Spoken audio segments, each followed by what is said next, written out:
പാവറട്ടി വിളക്കാട്ടുപാടം വൈലി ഭഗവതി ക്ഷേത്രത്തിലെ ഉത്സവം വർണ്ണാഭമായി.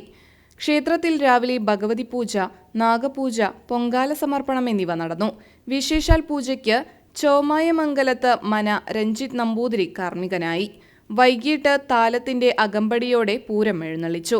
പഞ്ചവാദ്യം, മേളം എന്നിവയ്ക്ക് അഗതിയൂർ സുനിലും സംഘവും നേതൃത്വം നൽകി. കണ്ണകി കമ്മിറ്റിയുടെ കരിങ്കാളിയാട്ടവും കിങ്സ് ഓഫ് വളവിന്റെ നാഗസ്വരവും ഒരുമ, ഗ്രൗണ്ട് വേവ്സ്, കരച്ചുവട് കമ്മിറ്റികളുടെ തമ്പോലവും ഉത്സവത്തിന് മാറ്റുകൂട്ടി. ക്ഷേത്രത്തിൽ കുഴൽപ്പറ്റ്, തായമ്പക, ഗുരുതിപൂജ എന്നിവ നടന്നു. ഗുരുതി തർപ്പണത്തിന് മരുതയൂർ മന്നത്ത് കൊച്ചുമോൻ കാർമ്മികനായി. ആഘോഷങ്ങൾക്ക് ക്ഷേത്ര കമ്മിറ്റി ഭാരവാഹികളായ AS സജീവൻ, MK ബാലൻ, VS മോഹനൻ എന്നിവർ നേതൃത്വം നൽകി.